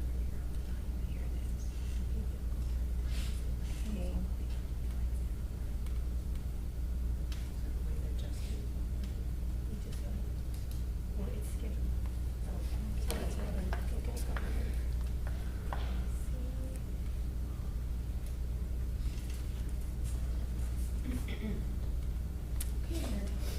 Oh, I went right. Oh, yeah. Yeah. Okay. Members of the board, President Garcia and Superintendent Jocelyn, I wanted to go over just a little bit of our curriculum update, covering summer school, and then a little bit about the data that we received. So for summer school 2026, our summer school will begin June the 1st. June 1st is a teacher work day, and the official day of summer school will be June 2nd through June 15th. There's a little bit of the schedule there. Breakfast and lunch will be served, and there will be no school on Fridays. We're gonna run summer school the same way we did last year. Elementary and high school will be at the high school campus. We did a very good job. They're pretty much like, they utilize, elementary, I believe, used the junior high wing, and so, that was kind of how we separated, the students. Right now, we have about, and I left my notes over there, but, we have about 19 students, in high school that will be coming for STAR EOC, for STAR, and then 15 that will be attending for attendance, and 12 for grades, whether they were failing or needed to make up credit hours. Those are the students. About 5 of those students kind of overlap, so they may owe like attendance and maybe need to be here for STAR, so there's about 5. In elementary, it's 3rd through 6th grade, and it's about 45 students that have been invited. And so they're waiting to hear back to have final numbers for that. These are our EOC testing dates. We have biology on June 15th, English 1, June 16th, English 2, June 17th, and algebra on June 18th. They'll all be held in the high school library, so she'll kind of shut it down. And Ms. Jaramillo will be she'll be proctoring those tests. Right now, for our retesters, we currently have only 1 student that is needing to retake biology. English 1, we have 5. English 2, we have 6. History, we have 0. And algebra, we have 7. So those are our numbers. Did you have any questions? I have a question. Yes. On the elementary, I see that it starts at 8:30. What about the kids that want to do summer track for those? Normally, we just accommodate them. Yeah, for practice in the we morning. did They that. run a bus over there, the parents will have to see. However we need to do it, we do have buses running, but they'll just need to let us know. Like if they sign up for summer track and they need transportation We from had there the to here. same thing last year, and I believe we think we shuttled accommodated them, them. right? We shuttled them, and we had summer track, I believe, in the morning, correct? Yes. for I the- wanna say that it ran like 7:30. 7:30 to 8:30 or Yeah, something something like like that. that. It's 8 to 9. It was This 8 year. to 9? Yeah, Okay, it's 8 to 9. okay. So, yeah, we'll definitely accommodate them, Okay. so. And I don't know, like, the kids that are participating. Some might just how- need math, some might just Right. need reading, so Monica will work that out. Yeah, and we'll work on those schedules. I don't know like which of those students kind of like have been the ones that have been invited. And so, again, those were the retesters. And so, like I said, but we will accommodate. Do y'all have any other questions? Okay, so, these are our preliminary STAR report, scores. So I kind of wanted to share that with you. Currently, in English 1, with what came in last Friday, we have in English 1, we have at approaches 82%, at meets 59%, and at masters 5%. I will, we wanted to be able to do a comparison, and we don't want to do like English 1 to English 1 because that's different students. So these English 1 would have been the 8th grade students from last year, where they scored 77 for last year's STAR, at approaches, 35 at meets, and 12 at masters. So those were our scores. So we're very pleased. Of course, these are only preliminary. We, we'll have the official state scores probably around. I believe official July. But in July, the yes. rest of the preliminary will come on the 21st of June. In English 2, we received in approaches, we had 81%, 71% at meets, and 10% at masters. These were our English 1 students last year who scored 70% at approaches, 48 at meets, and 15 at masters. So as you can see, we're really excited about some of those scores. We have currently our Algebra 1 student who scores were at 70% approaches, 26% meets, and 0 at masters. These were our 8th graders that last year in STAR scored 28% at approaches, 8 at meets, and 0 at masters. So we know that this is a group that struggled, but we're very pleased. We have some retesters, so that definitely will change a little bit. Yeah, it's gonna change a little. That's gonna be fantastic for domain 3 and academic growth, because as you know, this is not student-to-student data right here. No. This is just performance last year versus this year's cohort. So there's gonna be growth there. We're currently breaking that down. Yes, with what we have. we've already started looking at it. It just takes a lot. We're really excited. Yeah. So we'll look at how each student individually grew. And so we'll be able to present that to you at a later date. In biology, we had 96 at approaches, 52 at meets, and 7 at masters. Now this is bio to bio, so it's different. There's no growth measure for Yeah, that. there's no growth measure for that. But last year we were at this time, preliminary was 92, 54, and 8. So we're definitely hitting those marks. Last year in U.S. history, we were at 95%, and this year we were at 100. So all of our students passed. It meets we were at 80, and last year we were at 68, and at masters we were at 40, and we had 37 last year. So very, very good preliminary scores. A lot of times when they come in, they may change a little bit, but we're real pleased with what did come in. We are anticipating the elementary and the middle school. So we're hoping maybe in the next couple of weeks. So these scores are what's going to be used to send the data for TIA for these teachers? We'll wait till the official ones come in, but yeah, this is preliminary, yes. So these teachers, like the US history and the biology, Technically, they're not considered. So they're not on Not- this Yeah, round? not as this of year. yet. So we did do, remember, we did do the expansion Yeah, application. so it doesn't qualify this, it'll Not be next year. Next year will be Okay. data capture Yes. if we're Okay. approved, yes. Okay. When do you find out? In July, right, Debbie? Right now, I just went to a meeting this week. They were telling us by the end of June. Okay. Because we have, depending on, they're reviewing our application, they do give you an opportunity, like if they want you to change something, to get it changed, and I believe that deadline is like early July. We didn't So- have any recommendations for changing, so we were good at this point. Yeah, so I feel really strongly that it's gonna be approved. So we are moving forward, and that was the recommendation of the ESC two, that we move forward, that we've already been approved, so we've already started the planning and doing the legwork that we need. But high school teachers that weren't designated in this first round will now submit their data this year from this Yes. round, and they may be redesignated. Right, It so, won't be biology. yes, so English one, English two, and Algebra one will be considered. 7th and 8th grade math as well as our lab Yes. teachers that have 7th and 8th grade Right. students. But not the biology. Yes, the reading and math. But that's what's been submitted, right? Yes. No, this is the new, this, No, For our biology teachers and compiled is for next year. Right. yes. Yes, they the won't- bio and the history, yes, absolutely. But like next year, meaning next school year or next So year, the way two that thousand it'll, like if twenty-seven? our application is accepted, next year will be data capture. So we'll go through a whole nother cycle of STAR testing. We'll get that data back, and then we'll submit that data in October, and then we'll have another round of designees.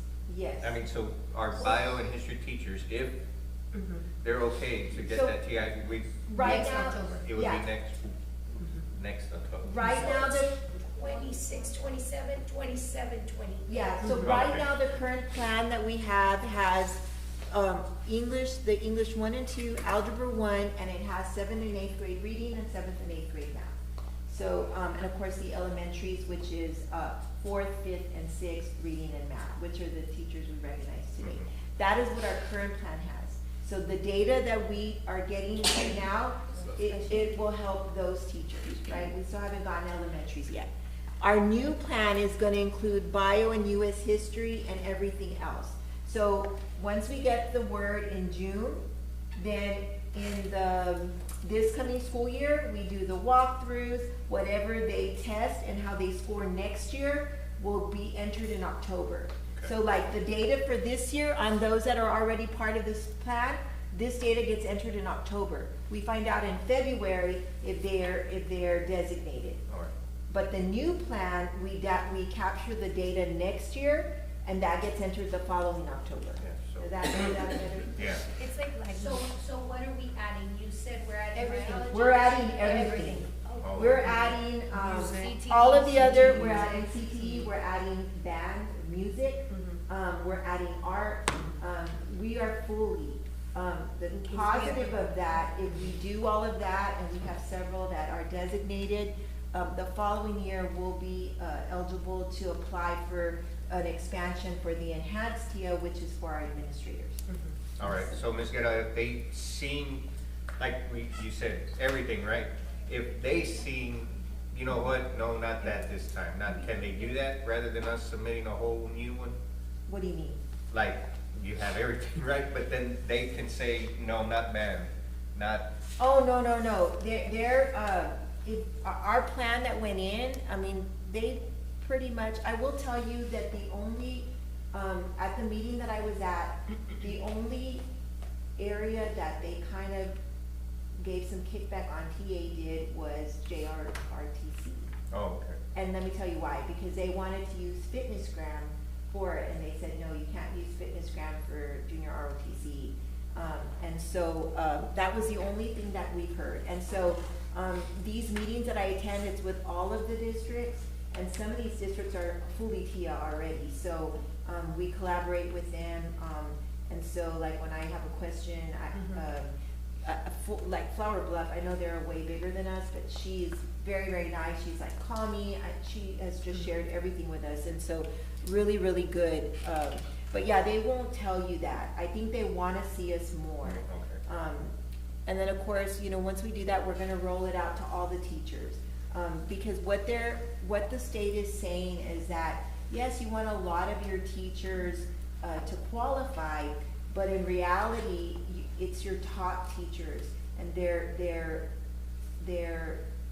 student growth has to match their performance. And so that is where, as administrators, we have to calibrate in our walkthroughs and what we're seeing. So what we're seeing has to match what they're performing. And so that is what the state looks at.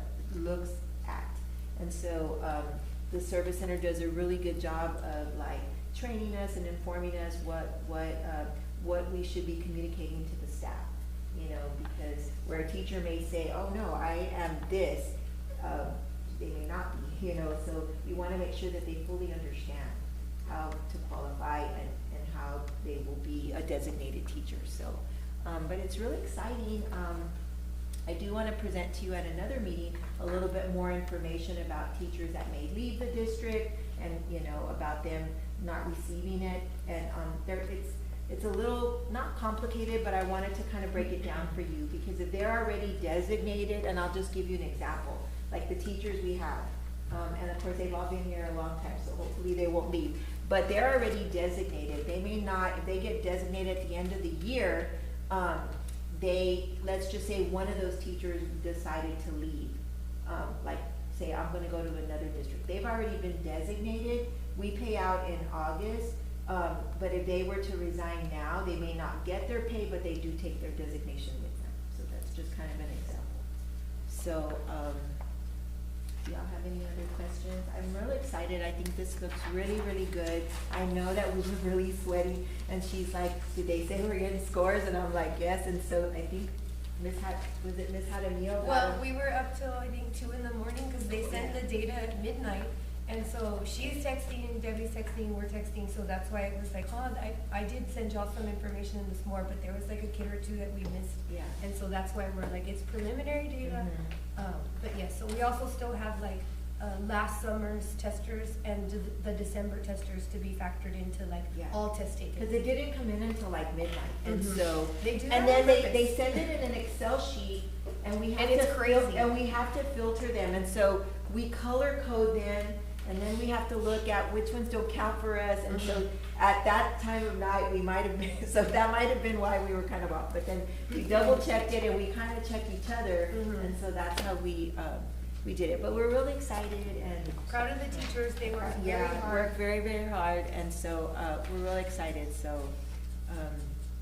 now we'll be looking at everything else. So. Any questions? I'm going to go ahead and move on to special education report, and this is just a summary. The special education department has successfully completed all end of the year requirements and compliance activities. All R's and IEP meetings, documentations, evaluations, and reporting have been finalized and reviewed for accuracy.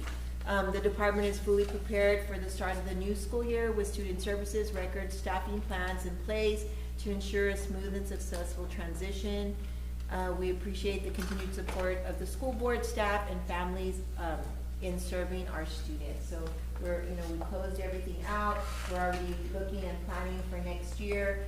I know we have a couple of sessions where we're going to sit and plan, ensuring that our schedules are out and everything. Everybody knows what their schedule will look like for next year, and of course the staffing for that. And that is it. And I will hand it over to Coach Sopresio. Oh, thank you, ma'am. Good evening, Madam President, members of the board, Superintendent Jocelyn, of course, our distinguished members of the district. Just wanted to go over the athletic report here real quick. Pretty brief. First of all, golf update. Do have a heavy interest in golf with both the boys and the girls teams. Spoke with Jay Garcia over at Municipal Court, who's going to help us out in terms of assisting with, they have a golf simulator over there and some use of the course for a minimal fee so that we can get over there and get some practice in. And I've already begun looking at some scheduling and things like that, but I know that's cannot be finalized until it comes from y'all. Summer track, we touched on earlier already, so we have received that. We will not be doing the camps this summer. It's a challenge with the number of coaches. There's been some turnover with coaches, so we didn't have high enrollment in camps last year anyway, so that's not as troublesome, but we did want to, because summer track is a program that does have higher numbers, we did want to keep the summer track going, so we have summer track going for both the youth and the high school age with some meets already scheduled. Summer workouts begin June 1st, which is Monday. Very excited about that. It looks like it might be the last summer we use that weight room, right? We then move on to a new one next summer, but we'll utilize and we'll get our work in this summer. Celebrations. We had a great athletics banquet, as you could tell. Some nice pictures. Appreciate those who were able to attend. Our district photographer, Ms. Debbie Gutta, took these pictures, so I thank her. But we have the academic, these are my two favorite pictures. The academic all district, which, I've already seen some of our student athletes proudly wearing the shirts. And then the track, which that was about half a dozen full last year when we did the track. So it was a great night. It was a great night to celebrate our athletics. And we'll have another celebration we'll have during the summer, our Taco Thursday on Thursdays. We talked about this before. If you celebrate it, you replicate it. So we'll be celebrating on Thursdays each week, attendance in the weight room, and just, we'll have competitions and contests for our high school male and female athletes, bring them into the cafeteria. And we're also going to tie in a character lesson as well, because that's something we did throughout the school year, and I don't want to stop it during the summer. So we'll do a character lesson. Pastor Matt's going to come in, give us a little lecture as well, and then we'll celebrate the things we accomplished that week in the weight room and on the fields. So we do have a challenge coming up with the summer. I don't even have it on there, but probably mid-June is when we're going to begin repair of the gym floor, because we had the rainfall in the gym there. So now we need to repair the gym floor before volleyball season begins, so we don't disrupt the season. So we'll have to adjust accordingly there. But we've got our basketball and volleyball skills in the month of June, so we'll make some adjustments there. Okay. Questions? I have a question. Yes, ma'am. During the athletic banquet, you mentioned there was, I think the number was 80% of the athletes were all academic all districts, yes. Okay. Let's make it 85 next year. That's I say 100, yes. Okay. We'll keep, but we want growth, right? We're gonna grow, Equity part 5%. of my tier, so we make growth. Capture, that's like capture number. We did it lower this year on purpose. No, I got 5% you. every year, sir. Yes, 85, yes. We do want to thank Coach because he plays a big part in helping us hold the students accountable for going to tutorials and going to the advisory periods and making sure that the kids are putting academics before athletics. And I think that is just a testament to all the hard work. So We without do Coach, their we great couldn't do sheets, it. we do. So we are on them about it, but yes, I agree. We want to get that number right. Yes. I will say, like, prior, after Christmas, we did a flex schedule where we implemented that advisory, and Coach really helped us to make sure the kids were where they needed to be in order to get that right before start, and our benchmark. And so, I think the preliminary scores that we got were just, like Ms. Johnson said, a testament to the hard work that everyone put in. And so we're really excited. And everybody fights to get their kids during advisory. Oh, I know. We have to be really And let me busy. tell you, I have to thank Ms. Jaramillo, because we all kind of like, it was like almost like, I don't know what you would call it, but it was almost like war games. We're like in there because you have your freshmen that have 3 tested areas, and then you have your 8th graders as well that are, they have reading, math, social studies, and science. So they have 4 tested areas. So the teachers are like, well, I want to get it right. So we really had to be very strategic in how we made it ensure that everybody got to see their students additionally, and had that time with them. So it was just and not ignore biology and U.S. history. And we throw them a bone and say, if you do what you're supposed to do, on Friday you come to athletics. I can't count the number of times that a teacher would tell me, I'm sorry, Mrs. Guerra, but I need to bed. And I'm like, no, that's okay, that's what I'm here for, I'm here to listen. Thank you, sir. Yes, yes, you're welcome, thank you. Ms. Acevedo, you're up. Now it's time to get serious. I'm kidding. I'm kidding. Okay. You're around for Hi, she's a bad influence. Okay, TRS update. For this school year, the monthly plan for basic plan was $509 monthly for each employee that's elected to participate in the health care. For 26-27, the basic plan is going up to $574 monthly, which is a $65 increase. Right now, we currently have 62 employees enrolled. That's roughly about $31,558 monthly. Annually, it comes out to $378,696. This is just the district portion. This is not the extra on the plans, the this is our portion. So the next, y'all have this, right? Okay, so the next slide is a breakdown. 4 different options. I've been playing with the numbers just to give y'all some ideas of what we can do. Option A is the district paying everything in full, which is the 574, and of course, this is just using the 62 employees that we have currently enrolled. The numbers can change next year. So you're looking at $35,588 monthly with an annual rate of $427.56. That's an increase of $48,360 for the year. Option B is the employee paying just the increase. $32.50 every paycheck. That won't leave, I mean, if they do that, that's us paying the 509, which we're already paying now. There's no increase, there's no decrease for the annual. Option C, the employee pays $100 monthly. $50 every paycheck. The district will pay $474, that's a $29,388 monthly, $352,656 annually. That's a savings of $26,040 from 25-26. Option D, the employee pays $150, that's $75 a paycheck. The district is in charge of $424, that's $26,288 monthly, $315,456 annually. That's a savings of $63,240 for the year. And these are just estimated values based on the number of employees that we have right now enrolled. The only true fact here is that the plan did increase $65. Any questions on that?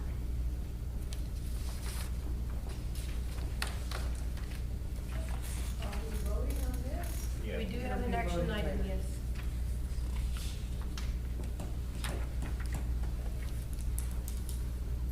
Questions? Comments? We open for Concerns? discussion at the time? Well, we can discuss now or later. Yeah, we can discuss it later. Sorry. Okay. Okay, Anything else? that is it for finance right now. Thank you. I'm still here. Oh, I'm sorry. Francesca's not here, she couldn't be here tonight, so I'm gonna do the operations, maintenance, and transportation reports. She's growing. She's brave now. She just tried to initiate me. She told me you should read Francesca's slides. Okay, so Fran says, our fence is down due to the storm. I think you guys saw it when y'all got here. We're currently working to determine who's installed the fence so we can address the issue. I think we already figured it out. Okay. The Ag Barn project is currently underway. However, there's a delay due to the weather conditions that we've had here these past couple of days. The high school kitchen experienced a water leak, which has been repaired, temporarily repaired, and we are working on repairing the water heater, which I think that's in progress already. When is the Ag Barn estimated to be complete? We just need the rain to, like the water to kind of get a little better out there, and then they can get out there and weld the pig pins, and then we're good to go. Is that why So- they can't bring the pigs? Mhm. Where, It's real wet out there, and it's real muddy. Was there something sent out to these parents knowing that Yes. this was gonna be under construction, so it was their responsibility to Mhm. find housing for their project? Yes, Okay, so that was sent out? yes. Many times, Yes. yes. I don't know if y'all get, And- well, but like, I was in the barn last year, so I did get the message, so it did get sent out, so Mhm. they knew. Cause I saw the, Yeah. Yeah, and that was done, without I our think that knowledge, was done so, independently. Yeah. go ahead, I mean, I think when that. Transportation, for the summer, there's gonna be one bus operating. Bus routes will begin at 6:30 in the morning. All other buses and school vehicles will undergo maintenance throughout the summer in preparation for the following school year. Good. Cafeteria. Her lunches, her numbers, they've increased 2,054. That's from last April to this April. Cafeteria staff is currently preparing for summer school operations and summer meal plan programs for students. Summer meal pickups for students will take place here at the high school from 8 to 12:30. How many are gonna be working in the summer? For the I believe it's 3 of them, right? Yeah. I wanna go back to your track. Your track is from 8 to 9? 8 to 9 with the young.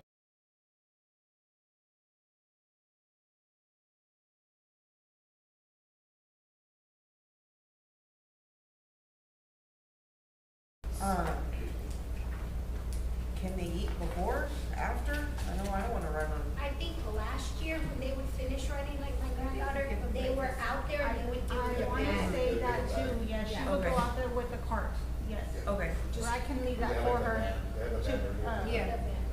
And she's doing the same plan as Yes. last year, so. And we didn't Okay. change the time this year, so we should all be on the same. Okay, just making same sure that they time get this their year. breakfast. just make sure that the track kids get their. Yeah, and she'll make sure. Yeah. She's real good about that. I think that's it. Thank you. Wow. Yes, ma'am. Thank you, ma'am.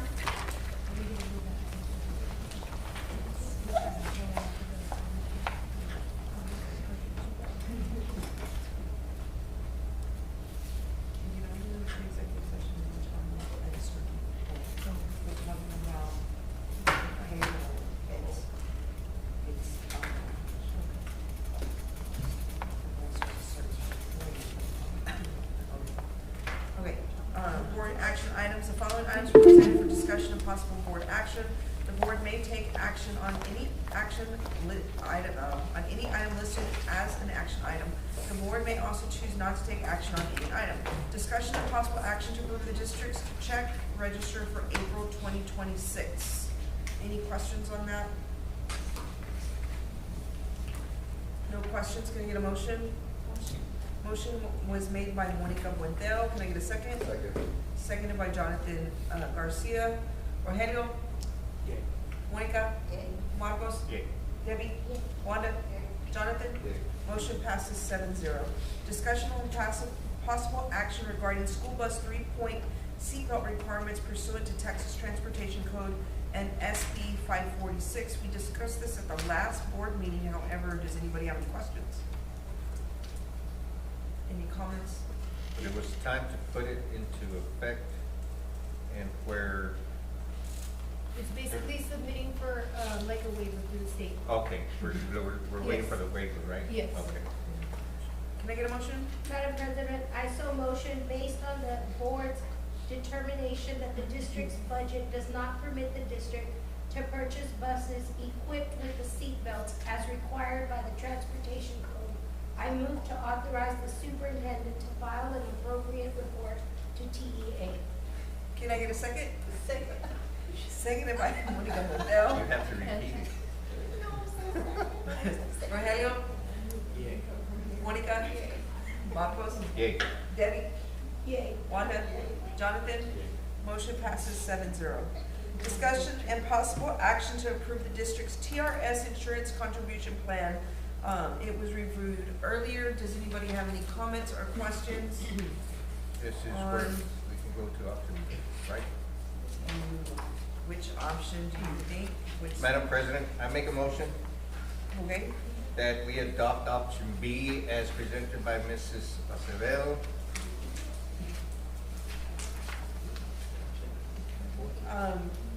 So It is option open B to says discussion. employee pays the increase of $65, $32.50 per paycheck. And the district pays the rest. There's a motion made by Marcos Garcia. Can I get a second? Second. Seconded by Debbie Garza. All in favor? I'm sorry. Rogelio? Yay. Monica? Yay. Marcos? Yay. Debbie? Yay. Wanda? Jonathan? Yay. Motion passes 7-0.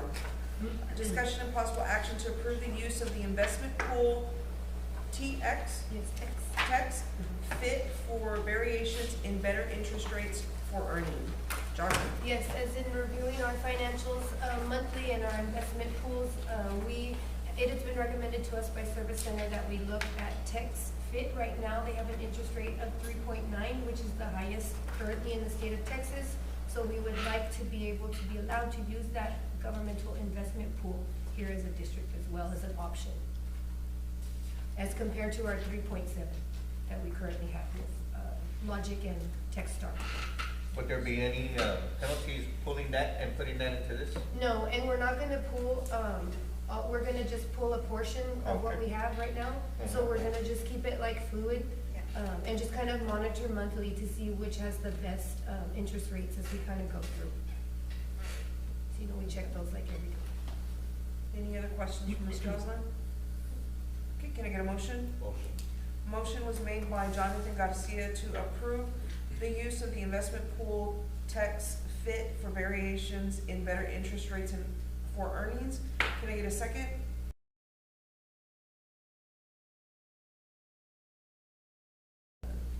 Rogelio? Yay. Monica? Marcos? Yeah. Debbie? Wanda? Jonathan? Motion passes 7-0. Discussion and possible action to approve the plan of finance for issuance of ULTBB Series 2026. Ms. Jocelyn? What is that one, Chrissy? Wow. I'm sorry.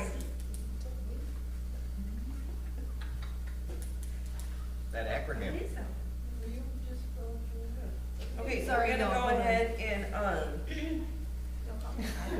table that item. Yeah. Going to, are there any objections to tabling item 10E? No objections. Unless needed tonight. We could come back for Ms. executive. Jocelyn, Yes. that is, for the bond. Oh, shoot, okay. Don't Okay, table that. we're not gonna table can't. that, we're gonna discuss and possible action to approve the plan of finance for issuance of ULTBB Series 2026. I apologize. Ms. Johnson?